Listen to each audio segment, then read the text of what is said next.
আসসালামু আলাইকুম এডুবার চ্যানেলে তোমাদের সকলকে স্বাগতম। আজকের ক্লাসে আমরা দেখব ষষ্ঠ শ্রেণীর গণিত বিষয়ের অধ্যায় ১ স্বাভাবিক সংখ্যা ও ভগ্নাংশের আমাদের অনুসরণী ১.৩ এর আমাদের ৪ নাম্বার অঙ্ক। ৪ নাম্বার অঙ্কতে বলা আছে ইউক্লিডীয় পদ্ধতিতে লসাগু নির্ণয় করো। আমাদের ইউক্লিডীয় নিয়মে লসাগু নির্ণয় করতে হবে। তাহলে এটা কিভাবে নির্ণয় করব? এই যে এর ধাপ দিয়ে দিয়েছি। ধাপ ১, সংখ্যাগুলোর মধ্যে কমা চিহ্ন দিয়ে তাদেরকে এক সারিতে লিখে নিচে একটি রেখা, এরকমভাবে একটি রেখা দাগ টানতে হবে এবং সংখ্যাগুলোকে আমাদের কমা দিয়ে দিতে হবে। তারপর ধাপ ২, প্রদত্ত সংখ্যাগুলোর কমপক্ষে ২টিকে সাধারণ মৌলিক গুণনীয়ক দ্বারা ভাগ করা হয়। তার মানে কমপক্ষে ২টাতে আমাদের সাধারণ গুণনীয়ক দ্বারা ভাগ করা যাবে, এরকমভাবে আমাদের করতে হবে। গুণনীয়কটি দ্বারা যে সংখ্যাগুলো নিঃশেষে বিভাজ্য তাদের ভাগফল এর সঙ্গে নিচে লেখা হয়। তার মানে ভাগ করতে হবে নিঃশেষে, এভাবে আমাদের করতে হবে। যেগুলো বিভাজ্য নয় সেগুলোকেও লিখতে হবে। তারপর ধাপ ৩, নিচের সারির সংখ্যাগুলো নিয়ে ধাপ ২ অনুসরণ করতে হবে। তারপর নিচের যে সারির সংখ্যাগুলো থাকবে তারপর ধাপ ২ আবার অনুসরণ করবা, আবার ধাপ ৩। তারপর ধাপ ৪, এরূপে ভাগ করতে করতে সবার নিচের সংখ্যাগুলো যখন পরস্পর সহমৌলিক হয়, পরস্পর সহমৌলিক মানে এদের মধ্যে আর কোনো আমাদের ভাগ যাবে না, বা এরাই হলো আমাদের মৌলিক এবং এদের মাধ্যমে এক সংখ্যা বের হয়, দুটার মধ্যে সহমৌলিক করলে তখন আর ভাগ করা যাবে না। এখন হলো ধাপ ৫, সবার নিচের সারির সংখ্যাগুলো ও ভাজকগুলোর ধারাবাহিক গুণফলই নির্ণয় লসাগু। তাহলে এটা কিভাবে করব? আমাদের ক নাম্বার প্রশ্ন দেখো। ক নাম্বার প্রশ্ন আমাদের দিয়ে দিয়েছে ৯৬ ১২০। তাহলে আমাদের ৯৬ ১২০ কে কমা দিয়ে লিখবো এবং একটা ভাগ চিহ্ন দিব। এবং তারপর আমাদের ২ দিয়ে দিব। ২ দিয়ে ৯৬ কে ভাগ দিলে আসে ৪৮, ২ দিয়ে ১২০ কে ভাগ দিলে আসে ৬০। আবার ২ দিয়ে ৪৮ কে দিলে আসে ২৪, ২ দিয়ে ৬০ কে দিলে আসে ৩০। আবার ২ দিয়ে ২৪ কে দিলে আসে ১২, ২ দিয়ে ৩০ কে দিলে ১৫। এখন আমাদের ২ দিয়ে শুধু ১২ তে যাচ্ছে, ২ দিয়ে কিন্তু ১৫ তে যাচ্ছে না। এখন ২ টাতেই যায়, এমন হলো ৩। ৩ দিয়ে ১২ কে ভাগ দিলে আসে ৪, ৩ দিয়ে ১৫ কে ভাগ দিলে আসে ৫। এই ২ টাকে তোমরা যদি করো তাহলে দেখতে পাবে এখানে আমাদের এই ৪ আর ৫ এর সহমৌলিক সংখ্যা হলো ১। তাহলে আমাদের এই ৪ আর ৫ সহমৌলিক হয়ে গিয়েছে। তাহলে আমাদের এই সবগুলো সংখ্যার গুণফলই হবে আমাদের লসাগু। তো অতএব নির্ণয় লসাগু ২ গুণ ২ গুণ ২ গুণ ৩ গুণ ৪ গুণ ৫। তাহলে এই সম্পূর্ণটাকে করলে আমাদের লসাগু আসে, গুণ করলে ৪৮০। তারপর আমাদের খ নাম্বার প্রশ্ন ৩৫ ৪৯ ৯১। তাহলে আগের বারের মতোই আমরা ৩৫ ৪৯ ৯১ কমা দিয়ে লিখব এবং এখান থেকে আমাদের ভাগ যায়, তাহলে ২ টাতে আমাদের দেখতে হবে সর্বনিম্ন ২ টাতে যায় এমন সংখ্যা কি? আমাদের আছে ৭। তাই ৭ দিয়ে ৩৫ কে দিলে যায় ৫, ৭ দিয়ে ৪৯ কে দিলে হয় ৭। আবার ৯১ কে যদি ৭ দিয়ে ভাগ দাও তাহলেও চলে যায় আমাদের ১৩ এবং এইখানে এই সবগুলো সংখ্যার আমাদের লসাগু আসে সহমৌলিক সংখ্যা ১। তাহলে আমাদের এখানে যা আছে এই সম্পূর্ণটাকে আমরা গুণ দিয়ে দিব। অতএব নির্ণয় লসাগু, এই গুণ করলে আমাদের আসে ৩১৮৫। তারপর আমাদের ৪ এর গ নাম্বার প্রশ্ন ৩৩ ৫৫ ৬০ ৮০ ৯০ এদেরকে আমরা কমা দিয়ে লিখব এবং সর্বনিম্ন ২ টাতে গেলে আমাদের ২ দিয়ে দিব। ২ দিয়ে দিলে ৩৩ এ যায় না, ২ দিয়ে ৫৫ তে যায় না, ২ দিয়ে ৬০ এ যায়, তাহলে আসে ৩০। ২ দিয়ে ৮০ তে গেলে হয় ৪০, ২ দিয়ে ৯০ তে গেলে হয় ৪৫। আর যেগুলো যাবে না তাদেরকে আমরা হুবহু লিখে নেব। আবার ২ দিয়ে ৩৩ এ যায় না, ৫৫ তে যায় না, ৩০ এ যায়। ২ দিয়ে দিলে ১৫ কে যায় ৩০, ২ দিয়ে ২০ দিয়ে দিলে হয় ৪০, ২ দিয়ে ৪৫ এ যায় না, তাহলে ৪৫। আবার তাহলে এখানে আমাদের ২ দিয়ে শুধুমাত্র যায় ২০ এ, আর বাকিগুলো সংখ্যাগুলোতে যায় ৩ দিয়ে, তাহলে ৩ দিয়ে দিব। ৩ দিয়ে ৩৩ এ দিলে ১১, ৩ দিয়ে ৫৫ তে যায় না, ৩ দিয়ে ১৫ তে দিলে ৫, ৩ দিয়ে ২০ এ যায় না, ৩ দিয়ে ৪৫ এ যায় ১৫। তাহলে আমাদের আবার ৩ দিয়ে যায় না, ৫ দিয়ে যাবে। তাহলে ৫ দিয়ে দিলে ১১ তে যায় না, ১১ কে লিখে ফেলবো। ৫ দিয়ে ৫৫ কে দিলে আসে ৫ ১১ ৫৫, ৫ দিয়ে ৫ কে ভাগ দিলে আসে ১, ৫ দিয়ে ২০ কে ভাগ দিলে আসে ৪, ৫ দিয়ে ১৫ কে ভাগ দিলে আসে কত? ৩। তারপর আমাদের ১১ আছে যেহেতু ২ বার, তাহলে আমি ১১ দিয়ে ভাগ দেই। ১১ কে দিলে ১১ কে ভাগ দিলে আসে ১, ১১ দিয়ে আবার ১১ কে ভাগ দিলে আসে ১, আর বাকি একটাতেও যায় না, এগুলোকে আমরা হুবহু লিখে ফেলবো। তারপর এখানে থাকা এই সংখ্যাগুলোকে আমরা গুণ করে ফেলবো। তাই গুণফল আমাদের কত আসতেছে? ৭৯২০। এটি হবে আমাদের নির্ণয় লসাগু উত্তর। তারপর ৫ নাম্বার প্রশ্ন, কোন বৃহত্তম সংখ্যা দ্বারা ১০০ ও ১৮৪ কে ভাগ করলে প্রত্যেকবার ভাগশেষ ৪ থাকে। এখন না তোমাদের এই অঙ্কগুলো করার ক্ষেত্রে সবচেয়ে বেশি মনোযোগী তো আমাদের প্রথম কি বলছে? বৃহত্তম। বৃহত্তম মানেই তোমাদের মনে রাখতে হবে গসাগু কথা বলছে। গসাগু মানেই হলো আমাদের বৃহত্তম, আর ক্ষুদ্রতম মানেই হলো লসাগু। এবং এখানে বলছে এই সবগুলা এই ১০০ এবং ১৮৪ কে যদি ভাগ করি তাহলে আমাদের ভাগশেষ ৪ থাকতেছে। যেহেতু ভাগশেষ ৪ থাকতেছে তাহলে আমাদের অঙ্কটা করার ক্ষেত্রে প্রথমে আমাদের ১০০ থেকে এবং ১৮৪ থেকে আমরা ৪ টাকে ভাগ করে দিব। তারপর লসাগু করলে আমাদের উত্তর চলে আসবে। তাহলে দেখো আমাদের নিয়ম ধাপে প্রদত্ত সংখ্যা দুটিকে ভাগশেষ বিয়োগ করতে হবে। এই যে বললাম একটু আগে, ভাগশেষটা এই ২ টা সংখ্যা থেকে বিয়োগ করব এবং বিয়োগফল দ্বয়ের গসাগু বের করলে আমাদের উত্তর হয়ে যাবে।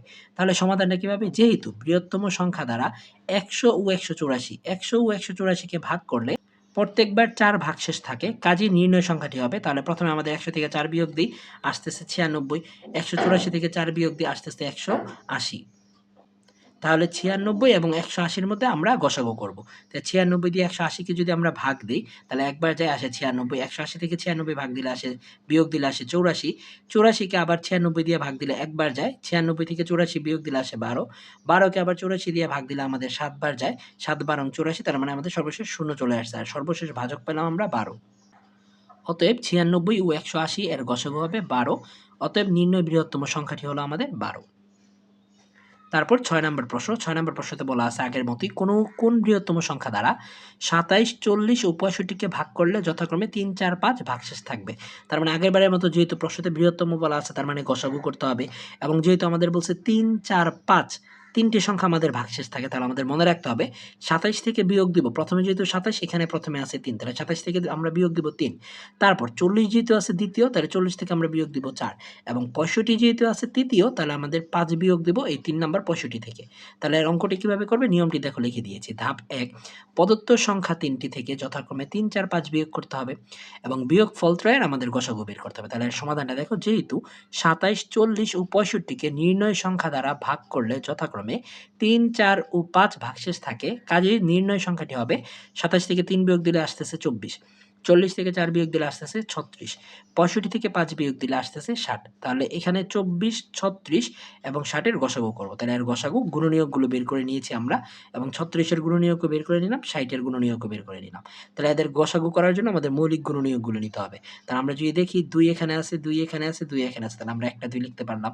তারপর আবার 2 এখানে আছে, 2 এখানে আছে, 2 এখানে আছে, তিনটাতেই 2 আছে, আরেকটা 2 লিখতে পারলাম। তারপর 3 আছে, 3 আছে, এবং এটাতেও 3 আছে, তাহলে আমরা একটা 3 লিখতে পারলাম। তাহলে অতএব 24, 36 ও 60 এর গসাগু কি আমাদের 2 গুণ 2 গুণ 3, তার মানে আমাদের আসতেছে 12। অতএব নির্ণয় বৃহত্তম সংখ্যা আমাদের উত্তর হবে 12। তারপর আমাদের 7 নম্বর প্রশ্ন বলা আছে, কোন ক্ষুদ্রতম সংখ্যাকে 8, 12, 18 এবং 24 দ্বারা ভাগ করলে প্রত্যেকবার ভাগশেষ 5 হবে। আমরা আগের অঙ্কগুলোতে আমাদের 5 এবং 6 অঙ্কগুলোতে এখানে লেখা দেখতে পেয়েছিলাম আমরা বৃহত্তম, তখন আমরা করেছি গসাগু।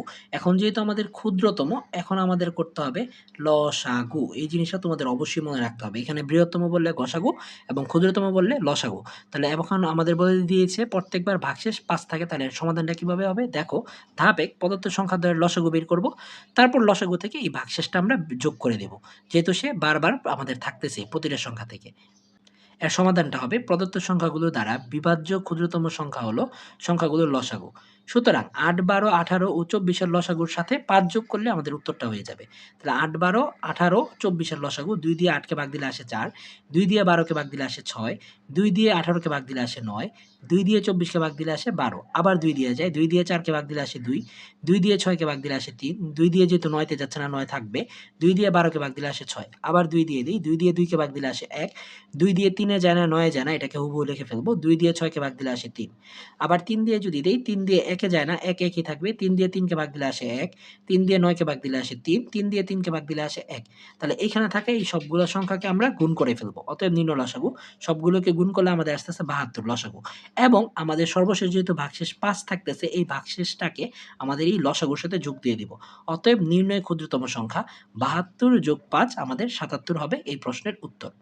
তারপর 8 নাম্বার প্রশ্ন বলা আছে, কোন ক্ষুদ্রতম সংখ্যাকে 20, 25, 30, 36 ও 48 দিয়ে ভাগ করলে যথাক্রমে 15, 20, 25, 31 ও 43 ভাগশেষ থাকবে।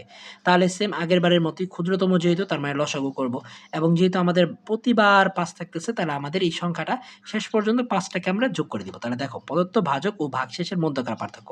প্রথমে 20 আছে, এই জন্য 20-এর সাথে 15-কে আমরা করব বিয়োগ। 25 আছে, 25 থেকে 20, তারপর 30, 30 থেকে 25, 36, 36 থেকে 31 এবং 48 সর্বশেষ, এখানে 43 সর্বশেষ, এই দুইটার মধ্যে বিয়োগ। তাহলে বিয়োগ করলে দেখো আমাদের প্রতি ক্ষেত্রে আসতেছে আমাদের 5, 5, 5, 5 থাকতেছে, যা প্রতি ক্ষেত্রে একটি নির্দিষ্ট সংখ্যা। অতএব ক্ষুদ্রতম সংখ্যাটি হবে 20, 25, 30, 36, 48-এর লসাগু থেকে 5 কম। যেহেতু প্রত্যেকবার 5 বিয়োগ করলে হচ্ছে 5, এজন্য আমাদের লসাগু করবো, এবং লসাগু থেকে 5 বিয়োগ করলে আমাদের উত্তর হয়ে যাবে। তাহলে 20, 25, 30, 36, 48-এর লসাগু করি। 2 দিয়ে 20-এ যায় আমাদের 10, 20-কে ভাগ দিলে আসে 10, 2 দিয়ে 25-এ যায় না, তাহলে 25 লিখবো, 2 দিয়ে 30-এ ভাগ দিলে আসে 15, 2 দিয়ে 36-কে ভাগ দিলে আসে 18, 2 দিয়ে 48-কে ভাগ দিলে আসে 24, আবার 2 দিয়ে দিলে, 2 দিয়ে 10-কে ভাগ দিলে আসে 5, 2 দিয়ে 25-এ যায় না, 2 দিয়ে 15কে যায় না, এজন্য 15কে লিখে ফেলবো। 2 দিয়ে 18তে দিলে 9, 2 দিয়ে 24কে দিলে আসে 12। তাহলে আমাদের তারপর 3 দিয়ে 5 এ যায় না, 3 দিয়ে 25 এও যায় না, 3 দিয়ে 15তে যায়। 3 দিয়ে 15কে ভাগ দিলে আসে 5, 3 দিয়ে 9কে ভাগ দিলে আসে 3, 3 দিয়ে 12কে ভাগ দিলে আসে 4। তারপর 5 দিয়ে আবার যদি ভাগ দিই, 5 দিয়ে 5 এ যায় 1 বার, 5 দিয়ে 25 এ যায় 5 বার, 5 দিয়ে 5কে ভাগ দিলে আসে 1, 3 এবং 4 এ যায় না, তা হুবহু লিখে ফেলবো এবং এইখানে থাকা সংখ্যাগুলোকে আমরা গুণ করে ফেলবো। তাহলে এখানে যদি আমরা গুণ করি 20, 25, 30, 36 ও 48 এর লসাগু আসতেছে আমাদের 3600 এবং প্রতি ক্ষেত্রে যেহেতু আমাদের বিয়োগ করলে 5 থাকতেছে, এজন্য এই সংখ্যা থেকে আমরা বিয়োগ করে দিব 5। অতএব নিম্নতম ক্ষুদ্রতম সংখ্যা 3600 থেকে 5 বিয়োগ দিলে 3595। এটি হবে আমাদের 8 নম্বর প্রশ্নের উত্তর। আজকে এতটুকু পর্যন্তই। পরবর্তী পর্ব দেখার আমন্ত্রণ রইল। এখনো তোমরা যারা সাবস্ক্রাইব করোনি দ্রুত সাবস্ক্রাইব করে ভিডিওটি বন্ধুদের মাঝে ছড়িয়ে দাও। আল্লাহ হাফেজ।